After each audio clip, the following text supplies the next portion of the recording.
Las medidas adoptadas por el gobierno para frenar el tema de la migración masiva de ilegales, especialmente la de los haitianos, ha generado serias controversias.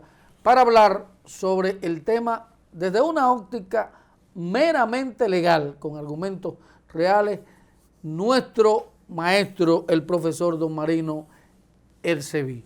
Don Buenas Marino, noches. Gracias por estar con nosotros. Bueno, usted me llama, yo vengo inmediatamente, Sí, y más cuando son temas de la patria. Y yo tenía un par de días que no lo veía. Es verdad, porque usted estaba de viaje, ya lo supe todo. Así es. Sí. Mira, antes de comenzar vamos a mandarle un saludo a un amigo tuyo, hermano mío, don Fausto Fernández. Ah, es un amigo mío de Ciudad Nueva. Tú sabes que Fausto y de yo, muchacho. Bueno, a nosotros nos pasa lo mismo, pero yo no sé si él lo admite como yo. Es decir, yo soy esclavo de lo que amo y subalterno eterno de mi mujer. A mí me macanean. Entonces la doña, la jefa, como yo le digo de Fausto, tú sabes, tiene algunos controles. Yo no sé si Fausto lo admite como yo, pero lo mejor es eso, para evitar conflictos. ¿Y usted qué dice de eso? No, Fausto es a uno a... ¿Y a usted cómo lo lleva la doña? Bien, en tiempo. Aunque yo me escapo muchas veces. Ay, vaya. No puedo decir mentira. Mira, primero, ¿qué te ha parecido la medida que han adoptado el Consejo de Migración respecto para controlar el tema migratorio, el tema de la contratación de indocumentados y el tema de las mujeres haitianas embarazadas que vienen a dar a luz al país? Fíjate, en esto hay que irse al contenido de la ley 285 del año 2004. Creo que fue la última ley que firmó el presidente Hipólito Mejía, porque es del 15 de agosto del año 2004, la ley 285. El artículo 8, que tengo aquí a mano, de esa ley, es la que rige el Consejo Nacional de Migración, el 7 lo define. Que fue el organismo que tomó la decisión. Que está integrado, este consejo, por el secretario en aquel entonces, secretario de Interior de Policía, ahora es ministro de Interior de Policía, el ministro de Relaciones Exteriores, el ministro de las Fuerzas Armadas, el ministro de Trabajo, de Turismo, de Obras Públicas, de Salud Pública, de Agricultura, un juez del Tribunal de la Junta Central Electoral, que en este caso sería un miembro porque ya no son jueces. El tribunal está en manos de otra jurisdicción ya contenciosa, administrativa. El presidente de la Comisión de Interior y Policía del Senado y el presidente de la Comisión de Interior y Policía de la Cámara de Diputados. Este artículo 8 define quién es la matrícula de los que integran ese consejo. Por eso, mucha gente en la conferencia, cuando terminó la reunión, que era encabezada por el presidente Luis Abinader, mucha gente no entendía por qué la declaración oficial la leyó el ministro de Interior. Es porque él preside ese consejo. Vamos a ver un fragmento, parte de lo que él leyó, para que la gente tenga una visión completa. Perfecto. Para que usted después me siga haciendo el análisis. Familia no es fácil. Tú la conoces. Acciones para garantizar el cumplimiento de las disposiciones legales migratorias de las empresas que contraten trabajadores extranjeros, el ingreso de extranjeros y extranjeras que puedan constituir una carga irrazonable para las finanzas de la República Dominicana. Esta es una decisión aprobada a unanimidad por el Consejo Nacional de Migración. La regulación y control del movimiento de personas que entran y salen del territorio de la República Dominicana es un derecho inalienable del Estado Dominicano. Pero por muchos años, el ejercicio de este derecho ha sido parcial o nulo, afectando los intereses nacionales y lesionando nuestra soberanía. Esta administración tiene una posición muy clara y firme sobre la mejor manera de manejar este problema persistente. La única solución posible es el cumplimiento del ordenamiento jurídico nacional en materia migratoria. El Ministerio de Interior y Policía tiene la misión de velar por el cumplimiento de la Ley General de Migración y aplicar la política migratoria del Estado Dominicano como organismo que ostenta la presidencia del Consejo Nacional de Migración. Entendemos que un tema tan descuidado por muchos años requiere de un gran esfuerzo de consenso entre los sectores públicos y privados para lograr que los usos y costumbres cumplan con las obligaciones y límites que impone nuestro ordenamiento jurídico en materia migratoria. Las empresas y empleadores nacionales que requieren los servicios de ciudadanos extranjeros conocen la obligación de cumplir con las disposiciones migratorias en lo que respecta a la condición o estatus migratorio del empleado extranjero. El procedimiento de contratación establecido en el Código de Trabajo de la República Dominicana y las resoluciones dictadas al efecto, la realidad es que pese a ese conocimiento en muchos sectores de la economía nacional no se cumple con el mandato de la ley. Esta práctica tan nociva es la responsable de que ahora tengamos una población de inmigrantes que sobrecarga los servicios públicos y las finanzas de nuestro país. Nuestro gobierno... Bueno, ese es Jesús Vázquez, el ministro de Interior, quien leyó el documento luego de la aprobación. Doctor, ahí hay dos aspectos.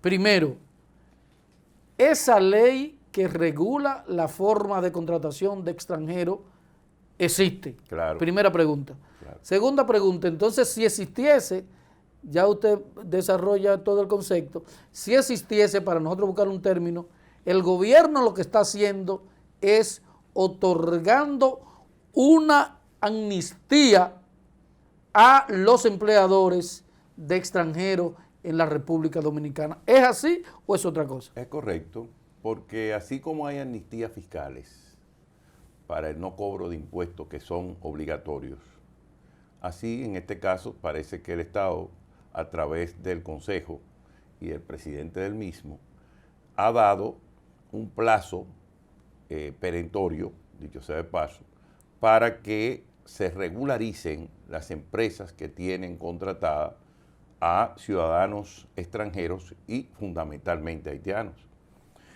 Eso está muy íntimamente ligado a todo el andamiaje jurídico de la Organización Internacional del Trabajo, la OIT. Fíjate, existe, yo encontré aquí y la traje, la ley número 10 relativa a la edad de admisión de los trabajos por parte de menores de edad, que tú sabes que hay muchos menores trabajando. Existe la número 19 relativa a la igualdad de trato entre los trabajadores extranjeros y nacionales y la materia de indemnización de los accidentes de trabajo para los extranjeros. Eso viene no de ahora, eso es del 31 de agosto del año de 1956. Está la número 29 del trabajo forzoso y obligatorio, que está totalmente prohibido. Está la 81, que son los inspectores de trabajo y de salud y de industria y comercio, para poder entrar a los lugares en donde hay trabajadores tanto nacionales como extranjeros. Está la 95 de protección del salario, la ley número 95. Está la número 100 de igualdad de la remuneración de la mano de obra, tanto masculina como femenina.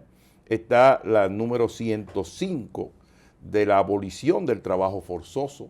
Usted no puede forzar a nadie, ni mandar a trabajar a nadie, ni meterlo preso para que vaya a trabajar forzosamente a un lugar suyo. Está la 111 relativo a la discriminación en materia de empleo y ocupación de los mismos. Es decir, existe un mecanismo en la República Dominicana al amparo también de resoluciones internacionales. Por ejemplo, está el protocolo de 1967 relativo a la resolución 45, si mal no recuerdo, 158 del 18 de diciembre del año de 1990, que es la que ahora mismo tiene más vigencia para el trato de los trabajadores extranjeros y específicamente de los trabajadores haitianos, que es la mayor incidencia en el campo de la economía en la República Dominicana. Pero existe un mecanismo de repatriación del 2 de diciembre del año de 1999, que es el que rige a la República Dominicana y Haití, que es parte de la mesa de diálogo con los haitianos cuando tienen un gobierno verdaderamente democrático y representativo. Y existe una ley, la ley 4658 del año de 1957, que es del 24 de marzo de 1957, haciendo uso de la memoria, sobre la deportación de extranjeros, que también es la que nos rige en este caso con respecto a los haitianos. Por tanto, lo que hay es que establecer mecanismos. Esta ley del presidente Hipólito Mejía tiene muy buenas características. ¿Por qué? Porque amén de crear el consejo, ¿no era? Estableció procedimientos de inmigración y de permanencia, pero además calificó las visas, estableció derechos y deberes para los extranjeros, estableció las distintas categorías migratorias de permanencia que son fundamentales. Por ejemplo, el que trabaja en la frontera no es lo mismo que el que trabaja en la capital, porque mucha gente que trabaja en la frontera cruza otra vez a Haití y se va inmediatamente, es decir, vienen de una manera muy expresa. Está también los denominados residentes permanentes y los residentes temporales, y la de los no residentes, como también de los extranjeros excluidos en el régimen de esta misma ley. Esta ley sería bueno manejarla porque tiene también los plazos de permanencia, la cancelación de la permanencia, el procedimiento y documentación requerida para ser admitido en la República Dominicana. ¿Qué dice esa ley, por ejemplo, con relación a la contratación de un extranjero? Depende de la categoría, porque si es un no residente, tiene una serie de requisitos. Si es una persona que va a residir, tiene otra serie de requisitos. Si tú vas a estar permanentemente en el país... Un ingeniero, porque donde hay más personas en el sector de construcción y en la agropecuaria. Sí. Por ejemplo, hay gente que tiene finca y tienen 20 trabajadores. Y de esos 18, sí. Exacto. En Mao, por ejemplo, exacto. Ahí toda la línea noroeste. ¿Qué pasa qué exigiría eso? Es para después caer si se... Bueno, lo que pasa es que la migración está íntimamente ligada a la identidad del sujeto. Los haitianos aquí no tienen identidad, no vienen con un acta de nacimiento. Y el consulado haitiano aquí no le da la identidad a sus nacionales. Hemos visto en la televisión, en la prensa, cómo los haitianos son estafados por su propio consulado y hacen manifestaciones porque no le entregan su pasaporte. Sí, no obstante ellos entregar su acta de nacimiento que la consiguen en Haití. Uno de los procesos de regularización del que inició el gobierno pasado fue que al final ellos no tenían acta, documento para verificar ni siquiera su nacionalidad ni la edad. Claro, y no tenían la tarjeta, el acta, no tenían el pasaporte, que es una libreta que cuesta dinero, y los organismos internacionales no lo dieron también, porque ahí hay mucha culpa del registro civil de los haitianos que no tienen en Haití y quieren que los dominicanos lo hagamos aquí. Ese es el grave problema que tenemos. Por suerte, la Junta Central Electoral estuvo con un poco de claridad cuando dijo, bueno, están naciendo los muchachos haitianos aquí, los niños y niñas haitianas. Vamos a ponerlos como en un libro de extranjería, como hacen los españoles, como hacen los norteamericanos, que le nace un muchacho. El dominicano que le nace un muchacho producto de una relación con un norteamericano, inmediatamente va al consulado y lo registra. Sí. Entonces, los haitianos no lo hacen aquí. Y el consulado de ellos no sirve ni da ese tipo de servicio, o lo estafan muchísimas veces y no le dan esa calidad. Antes de seguir debatiendo todo esto, me gustaría compartir con usted y con los televidentes lo que fue un fragmento de la participación del presidente Luis Abinader en su discurso en las Naciones Unidas, donde dejó en claro su posición respecto al tema haitiano. A este solemne cónclave le manifiesto que la República Dominicana ha mostrado y seguirá mostrando la solidaridad y la colaboración debidas con el pueblo haitiano. Pero también les reitero que no hay ni habrá jamás una solución dominicana a la crisis de Haití. Bueno, esa fue la participación del presidente. Más claro de ahí, como Ni dice el la agua. verdad, ni el agua. Claro. ¿Qué le pareció esa posición del mandatario ante las Naciones Unidas? Yo creo que es la posición de todos los dominicanos. Esto me recuerda mucho al ex canciller dominicano, Fran Guerrero Ramírez, que fue el gestor de esta ley. Por eso tanto enfatizo en ella y la procuré. Tuve la oportunidad ahora de hablar a grosso modo, porque el canciller Guerrero Prats fue un enfático en ello y procuró siempre la reglamentación, es decir, el modus operandi de esta ley, para que nosotros pudiéramos proteger nuestra identidad nacional, nuestro espacio vital, como decía el doctor Peñavalle en sus discursos y en su doctrina dominicana de defender la identidad nacional. Ahora, el discurso del presidente es cónsono también con la responsabilidad histórica de las Naciones Unidas. Naciones Unidas ha fracasado en dos actuaciones en estos últimos 20 años. Afganistán, 20 años de fracaso, junto con la invasión al lado de los Estados Unidos, y Haití durante 15 años, donde incluso mataron al jefe militar de la MINUSTAH en Haití. Y ahora, finalmente, tienen la última tragedia, el asesinato en su casa, en su habitación, del presidente Juvenal Moisés. Es decir, Naciones Unidas ha fracasado con el tema de las invasiones. Y en el caso haitiano, todo ese andamiaje de arreglos y ayudas no se han visto. Lo que han procurado es hacer un turismo de salud para la República Dominicana, y todas esas jóvenes parturientas la traen ni siquiera a los hospitales fronterizos, no, como una afrenta y una gran provocación al pueblo dominicano, a los centros médicos de la ciudad capital. Y tienen y ocupan más del 70% de las camas de esos hospitales, y le crean al presupuesto de la nación más de 4.000 millones de pesos al año en salud que le damos al pueblo haitiano, y que ellos mismos a veces no saben o no tienen esos datos y se tornan ingratos con el pueblo dominicano. ¿Usted piensa que en esta ocasión se podrá cumplir lo que dice la ley?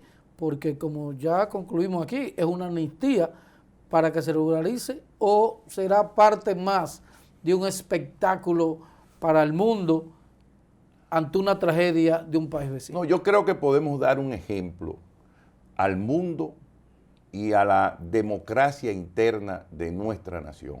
¿Usted sintió en esas palabras del presidente, si se quiere, doctor, muy emotivo, la voluntad política? Porque si no hay voluntad política, claro, no hay forma. No, y clara y radical.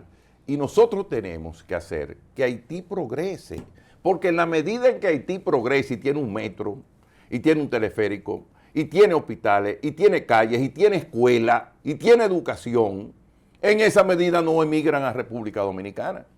Ahora, los haitianos que están allá en la frontera de Río Bravo, en Texas, no se fueron nadando, entraron bajo el argumento de buscar el sueño norteamericano, pero alguien los promovió porque son gente muy pobre.